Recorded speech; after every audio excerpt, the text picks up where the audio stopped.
మన ప్రశాంత్ తరపు న్యాయవాది ఏం చెప్తున్నాడంటే, అతడిపై నమోదైన కేసు ఎఫ్ఐఆర్ కాపీ ఇవ్వడం లేదు.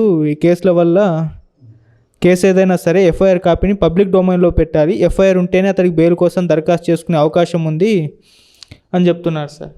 అంటే ఇప్పుడు FIR copy law and order situation లోపల anybody can move the law. ఇప్పుడు ప్రశాంత్ అనే లాయర్ చాలా తెలివిగా అడుగుతున్నారు, అంటే ప్రశాంత్ మీద పెట్టారా లేకపోతే ప్రశాంతే ఇది రెచ్చగొట్టాడా అనే విధంగా చెప్తున్నారు. సో ఎఫ్ఐఆర్ ఎవరు లాడ్జ్ చేశారు? FIR can be lodged by the police also. Law and order break అయ్యేటప్పుడు వాళ్ళు ఎఫ్ఐఆర్ ఇచ్చుకుంటూ కూర్చుంటారా, లేకపోతే లా అండ్ ఆర్డర్ సిచ్యువేషన్ని కంట్రోల్ చేయాలా కదా.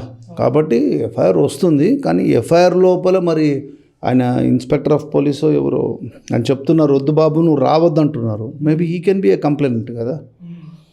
సో ఇప్పుడు వాళ్ళు ఆ సిచ్యువేషన్లో ఉంది కాబట్టి డెఫినెట్లీ ఎఫ్ఐఆర్ లేకుండా, ఎఫ్ఐఆర్ రాకుండా హౌ ప్రివెంటివ్ డిటెన్షన్లో తీసుకున్నారో మనకు తెలియదు, మనకి we have not seen the record. కానీ ఎఫ్ఐఆర్ లేకుండా అయితే రిమాండ్ చేయరు. FIR is the basic document of remand కదా, ఉంటుంది. మరి వారు అడ్వకేట్ డొమైన్లో పెట్టాల్సిన అవసరం లేదు, సర్టిఫైడ్ కాపీ వేసుకోవచ్చు. Accused can file a certified copy. కంప్లైనెంట్కి రైట్ ఉంది. సుప్రీంకోర్టు జడ్జిమెంట్ ప్రకారం complainant can seek the document of FIR. అక్యూజ్డ్కి రైట్ లేదు. ఈ must file an application for certified copy. Sir, పోలీసులు పల్లవి ప్రశాంత్ని అరెస్ట్ చేసేటప్పుడు ఆయన పోలీసులతో చెప్పడం ఒక వీడియో వచ్చింది. అతను ఏం చెప్తున్నానంటే, దాడి ఎవరో చేశారు కదా, నా అభిమానులని చెప్పుకొని వాళ్ళు చేశారు, నేను చేయలేదు కదా, దీనికి నాకేం సంబంధం అని చెప్పేసి ఆయన అన్నాడు. అంటే మెయిన్గా ఆయన్ని A1 ముద్దాయిగా అతన్నే చేశారు, వాళ్ళ తమ్ముని A2గా, A3 A4 ఇద్దరు డ్రైవర్, వీళ్ళ కార్ డ్రైవర్ అని చేశారు. సో మిగతా వాళ్ళందరినీ మిగతా సెక్షన్ ఆయన డిఫెన్స్ చెప్తుండొచ్చు. ఇప్పుడు అభియోగం వచ్చింది అతని మీద, అక్కడ క్లియర్గా ఏం కనిపిస్తుంది అంటే abstraction of duties of a public servant కనిపిస్తుంది. అక్కడ వెళ్ళొద్దు, నువ్వు పోవద్దు అన్నప్పుడు ఈ షుడ్ నాట్ గో కదా. వాళ్ళు చేసినారా లేదనేది మ్యాటర్ ఫర్ ట్రయల్. అక్కడ ఆగిపోయి ఉంటే అతను రెస్పెక్ట్ ఇచ్చాడు, బ్యాక్ సైడ్ నుంచి వెళ్ళిపోయి ఉంటే అది వేరు సంగతి. అట్లా వెళ్ళలేదు కదా అతను. నాకు లేదు అనేది ఇప్పుడు ఇన్నోసెన్స్, ఇది బిగ్ బాస్లో ప్రైజ్కి వచ్చినంత సింపుల్ కాదు కదా. డిఫెన్సెస్ తీసుకొని పబ్లిక్ లోపల హీరోయిజం పొందాలనుకోవడం అది పిచ్చిమాట. ఒకసారి యూ కెన్ యాక్ట్ స్మార్ట్, ప్రతిసారి అలాంటి యాక్టింగ్ స్మార్ట్ ఉండదు కదమ్మా. మనకేం అతని మీద ఏం ద్వేషం లేదు, కానీ చెప్తున్నా, ఇప్పుడు ఇలాంటిది ఎంకరేజ్ చేసామనుకోండి, అట్లా ఇన్నోసెంట్గా ఉన్నట్టుండి చాలా మేధావుల్లాగా ప్రొజెక్ట్ చేయడము, అంటే యంత్రాంగంతో చేయగలుగుతాడా? అదేదో బిగ్ బాస్లో నడిచిపోతుంది. నాగార్జున గారు అప్రిషియేట్ చేస్తుండొచ్చు, కానీ ప్రజలైతే అప్రిషియేట్ చేయదు కదా. ఏ పోలీసు వాళ్ళు ఏమైనా అంత అమాయకుల్లాగా ఉన్నారా? ప్రజలంత అమాయకులు ఉన్నారా? ఆయన ప్రశ్నిస్తే నాకుంది అనేది ట్రయల్ కోర్టులో చెప్పుకోమని, నేను ఉంటే ఇది అవునా కాదా అనేది అప్పుడు ఆ లాలో ఎలా డీల్ అయ్యాలో కోర్టు అలా డీల్ చేస్తుంది. ఇతడు ఉన్నాడా లేదని it is for the police to establish కదా. ఈ స్టేజ్లో వాళ్ళు ఏం చెప్పనక్కర్లేదు. అభియోగం చెప్పొచ్చు, బెయిల్కి అతనికి ఎంటర్టైన్మెంట్ ఉందా లేదనేది కోర్ట్ డిస్క్రిప్షన్. ఇక్కడ అదే నీకు లాస్ట్ టైం కూడా చెప్పా, సినిమాల లోపలలాగా అక్యూజ్డ్ స్పీచ్లు ఇవ్వడము, మాట్లాడడము అవన్నీ ఏముండదు. ఒక అభియోగం వచ్చినాక అతడు స్టేట్మెంట్ చేసే స్టేజ్ 313లో, లేకపోతే ఛార్జ్ ఫ్రేమింగ్ స్టేజ్ లోపల నేను నేరం చేసావా లేదని అడిగితే లేదని చెప్పాలి.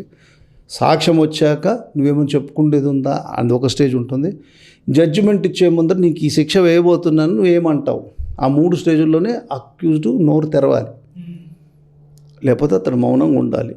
కాబట్టి ఈయన ప్రశ్నించడం, ఇతను సమాధానం ఇవ్వాల్సిన అవసరం పోలీస్కి లేదు, ఎవరికి లేదు. It is for the police కూడా should be careful now.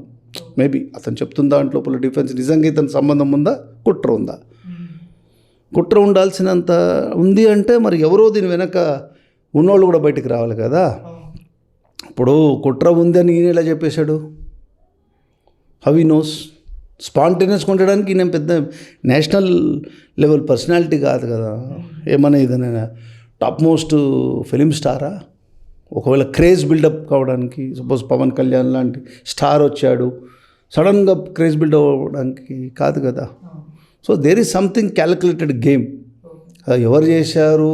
Prashanth అనే అతను చేశాడా, లేకపోతే అవతలోళ్ళు చేయించారా, లేకపోతే చీప్ పాపులారిటీ గురించి చేశారా, లేదా గవర్నమెంట్ని ఒకసారి ఒక రుచి చూపిస్తాము ఆయన మొన్న పాటలు కూడా ఉండే సీఎం గారిది, రేవంత్ అన్న వచ్చాడు మొత్తం అంతా ఇది చేస్తారంటే ఒక చిన్న స్ట్రాటజిక్గా వచ్చే ఎలక్షన్స్ గురించి ఒక స్ట్రాటజిక్గా చేశారనేది it's for the police to give a honest report. ఒకవేళ ప్రశాంత్ నిజంగానే అమాయకుడు అయినాడు అనుకోండి, ఎవరో దుండగులు చేశారనుకోండి, చేయించిన వాళ్ళు ఎవరో బయటికి రావాలి కదా. అక్కడ అది అది అది ఇంకా మోర్ డేంజరస్ ట్రెండ్, అది ఇంకా మోర్ డేంజరస్. అట్లాంటప్పుడు ఇలాంటి ప్రోగ్రామ్స్ అన్నీ కూడా బెటర్ టు బి స్టాప్డ్. ఇంకా ఈ కేసులో ఈ దాడి చేసిన 16 మందిని అరెస్ట్ చేశారు సార్. ఇందులో 4 మైనర్లు ఉన్నారు, మిగతా 12 మంది వైద్య పరీక్షల అనంతరం నాంపల్లి కోర్టులో హాజరుపరుస్తారు. మరి వీళ్ళ పరిస్థితి ఏంటి సార్? అంటే కేసు అంటే వీడియో ఫుటేజ్లో వీళ్ళు దాడి చేసినట్టు క్లియర్గా ఉంది. మరి వాళ్ళకి 100% శిక్ష పడుతుంది. మైనర్స్ ఉన్నారు అంటే మైనర్స్కి వాళ్ళకి ఆసిఫికేషన్ టెస్ట్ చేస్తారు. వాళ్ళకి ఏం చేస్తారంటే రియల్లీ వాళ్ళు మైనర్స్ అయితే బోస్టన్ స్కూల్కి పంపిస్తారు. సో ఇప్పుడు ఏంటంటే ఒక ట్రెండ్, కొత్త ట్రెండ్, అఫెన్సులు మైనర్లు చేస్తున్నారు, ప్రోత్సాహం పెద్దవాళ్ళు ఇస్తున్నారు. మైనర్ అయితే వాళ్ళకి శిక్ష తక్కువ ఉంటుంది చేసేయమన్నట్టు. ఇట్స్ అంత ఘనంగా చేయాల్సిన నెసెసిటీ అయితే నాకేం కనిపిస్తలేదు. కాబట్టి వాళ్ళు ఎవరైతే సీసీ ఫుటేజ్లు ఉన్నారో వాళ్ళది ప్రాపర్గా ప్రూవ్ చేయగలగాలి ఈ ఫుటేజ్ ఇక్కడిదే అనేది. So they should be very careful. రేపోతే అదే కదా బేసిక్ ఎవిడెన్స్. లేదా అక్కడ ఐ విట్నెసెస్ రావాలి. ఇవాళ ఉన్న ఊపు రేపొద్దున ఐ విట్నెసెస్కి ఉండదు కదా. నువ్వెందుకు ఇక్కడ ఉన్నావు అని అడుగుతారు. 149 వాళ్ళు వస్తారు కాబట్టి ఐ విట్నెసెస్ రాకుండా ఉంటుంది. సో ఈ పోలీస్ సాక్ష్యాలు 2-3 ఎఫ్ఐఆర్ చెప్పిన వాళ్ళు ఉండి వాళ్ళకైతే ఇంతకుముందు ఇలాంటి యాక్టివిటీ ఇప్పుడు అగ్నివీర్ విషయం లోపల జరిగింది, గుర్తుందా? రైల్వేనంతా కూడా కాల్చడము, మాకు ఇట్లా వద్దు అని చెప్పి స్పాంటేనియస్గా జరిగింది. So there is something very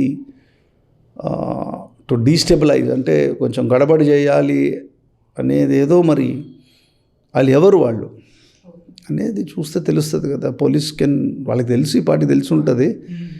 కొన్ని చెప్పలేని బాధలు ఉంటాయి వాళ్ళకు కూడా, ఎవరు చేయించినారని తెలిసిన. బిగ్ బాస్ హోస్ట్గా చేస్తున్న నాగార్జున గారిని కూడా అరెస్ట్ చేయాలి ఈ కేసులో అని చెప్పేసి హైకోర్టులో పిటిషన్ అయితే పెట్టారు. అంటే అక్రమంగా ఆయన ఇంకేం స్టేట్మెంట్ అంటే ఒకటి ఇప్పుడు నెగ్లిజెన్స్ కిందకు వస్తుంది. కొన్ని పనులు చేయకూడదు అన్నది చేయడము, ఆ జనాలు రావడము, ఆ హైప్లు క్రియేట్ చేసినంత మాత్రాన అతను ఏమన్నా రోడ్లో వెళ్ళి వాళ్ళని అందరినీ డిస్ట్రాయ్ చేయమని చెప్పాడు.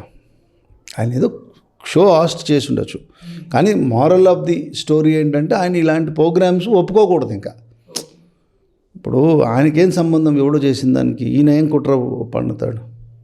ఆయన ఏదో నవ్వుకుంటే హ్యాపీగా ఉండే మనిషిని వాళ్ళు ఎవరో వేస్తారు. కానీ అంటే కాంట్రిబ్యూటరీ నెగ్లిజెన్స్ కింద ఇది చేయడం వల్ల, నాగార్జున గారు చేయడం వల్ల అనేది మరీ టూ మచ్ ఎక్స్ట్రీమ్ అవుతుంది. ఆయనకేం సంబంధం. కానీ ఈ షుడ్ నాట్ ఆర్గనైజ్. ఆయనకి ఒకవేళ ఇవన్నీ మనము యూత్ మిస్గైడ్ అవుతున్నారని రియలైజేషన్ అయితే తెలుస్తుంది. మళ్ళీ నెక్స్ట్ ఇయర్ బిగ్ బాస్ వచ్చినప్పుడు ఆయన చేస్తే ఇంకా ఆయన ఇష్టం. అది మనం ఏం చెప్పగలుగుతాం? స్టార్స్కి మనం చెప్పలేం. దే ఆర్ బియాండ్ కాంప్రహెన్షన్ కదా. They are great people. Sir Big Boss యాజమాన్యం కూడా వైఫల్యం ఉంది, వాళ్ళ మీద కూడా చర్యలు తీసుకోవాలి. కాంపన్సేషన్ కట్టాల్సి వస్తుందేమో, అది కూడా చూడాలి వీళ్ళ వల్ల. అంటే అక్కడ పోలీస్ పర్మిషన్ తీసుకుంటారా లేదా అని చూడాలి. వాళ్ళు పోలీస్ పర్మిషన్ తీసుకున్నాక పోలీస్ మీద బాధ్యత ఉంటుంది. బిగ్ బాస్ యాజమాన్యానికి కావాల్సిన పబ్లిసిటీ వచ్చేసింది. వాళ్ళు ఎందుకు కడతారు, వాళ్ళకి ఏం సంబంధం, మాకేం సంబంధం, మీ రెస్పాన్సిబిలిటీ అంటారు. సో అంత హైప్ చేయాల్సిన అవసరం లేకుండే. సో వాళ్ళు యాజమాన్యం కడుతుందా లేదా, అది సూట్ మెయింటైనబుల్ అవుతుందా, లేకపోతే లా ప్రకారం వాళ్ళు they can be fastened with liability లేదా అనేది మనం ఈ స్టేజ్లో చెప్పలేం. సో ఫైనల్గా ఇప్పుడు పల్లవి ప్రశాంత్కి బెయిల్ దొరికే ఛాన్స్ ఏమన్నా ఉందా సార్? అసలు దొరకదా? దొరుకుతుంది, కానీ మినిమం నాకు తెలిసి అయితే 60 days వరకు అయితే లోపల ఉంటాడు. ఎందుకంటే 41A ఇవ్వలేదు. So there are certain offences 7 years వరకు ఉన్న అఫెన్సెస్ లోపల రైట్ టు బెయిల్ ఉంది. సో వాళ్ళు ఏం పెట్టారు మనకి, ఇంకా కాంప్లికేషన్లో ఏం పెట్టారో మనకు తెలీదు. సో 7 years కంటే మించిన అఫెన్స్ ఏమైనా పెట్టుంటారు. పెట్టినప్పుడు బెయిల్ అంత ఈజీగా రాదు. ఇట్ టేక్స్ అంటే ఇలాంటి సెన్సేషనల్ కేసెస్లో ఇవ్వాలని కూడా అనుకోదు కోర్టు, ఎందుకంటే it sends A wrong message. కొన్ని రోజులు వాళ్ళ కాంటాక్ట్ని కూడా చూస్తారు, కొన్ని రోజులు 60 days వరకు అయితే మినిమం నాకు డౌటే. మరి మేబీ గొప్ప క్రిమినల్ లాయర్ ఉంటే దాన్ని చెప్పే విధానంలో చెప్తే కోర్టు కన్విన్స్ అయితే చెప్పలేము అది కూడా. Thank you so much.